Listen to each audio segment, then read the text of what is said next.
July 27 ലൂക്കായുടെ വിശുദ്ധ സുവിശേഷത്തിൽ നിന്നുള്ള വായന. അധ്യായം 11 1 മുതൽ 13 വരെയുള്ള വാക്യങ്ങൾ. അക്കാലത്ത് യേശു ഒരിടത്ത് പ്രാർത്ഥിച്ചുകൊണ്ടിരിക്കുകയായിരുന്നു. പ്രാർത്ഥിച്ചു കഴിഞ്ഞപ്പോൾ ശിഷ്യന്മാരിൽ ഒരുവൻ വന്നു പറഞ്ഞു, കർത്താവേ, യോഹന്നാൻ തൻ്റെ ശിഷ്യരെ പഠിപ്പിച്ചതുപോലെ ഞങ്ങളെയും പ്രാർത്ഥിക്കാൻ പഠിപ്പിക്കുക.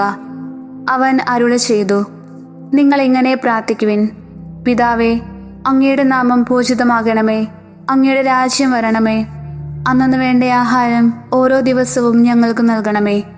ഞങ്ങളുടെ പാപങ്ങൾ ഞങ്ങളോട് ക്ഷമിക്കണമേ, എന്തെന്നാൽ ഞങ്ങളുടെ കടക്കാരോട് ഞങ്ങളും ക്ഷമിക്കുന്നു. ഞങ്ങളെ പ്രലോഭനത്തിൽ ഉൾപ്പെടുത്തരുതേ. അവൻ അവരോട് പറഞ്ഞു, നിങ്ങളിൽ ഒരുവന് ഒരു സ്നേഹിതനുണ്ടെന്നിരിക്കട്ടെ. അർദ്ധരാത്രി അവൻ്റെ അടുത്ത് ചെന്ന് അവൻ പറയുന്നു, സ്നേഹിത, എനിക്ക് 3 അപ്പം വായ്പ തരുക. ഒരു സ്നേഹിതൻ യാത്രാമധ്യേ എൻ്റെ അടുക്കൽ വന്നിരിക്കുന്നു, അവന് കൊടുക്കാൻ എനിക്കൊന്നുമില്ല. അപ്പോൾ അവൻ്റെ സ്നേഹിതൻ അകത്തുനിന്ന് മറുപടി പറയുന്നു, എന്നെ ഉപദ്രവിക്കരുത്, കതകടച്ചു കഴിഞ്ഞു, എൻ്റെ കുഞ്ഞുങ്ങളും എൻ്റെ കൂടെ കിടക്കയിലാണ്, എഴുന്നേറ്റ് നിനക്കൊന്നും തരാൻ സാധിക്കുകയില്ല.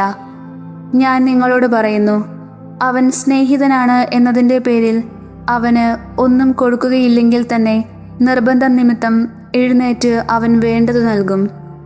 ഞാൻ നിങ്ങളോട് പറയുന്നു, ചോദിക്കുവിൻ, നിങ്ങൾക്ക് ലഭിക്കും; അന്വേഷിക്കുവിൻ, നിങ്ങൾ കണ്ടെത്തും; മുട്ടുവിൻ, നിങ്ങൾക്ക് തുറന്നു കിട്ടും.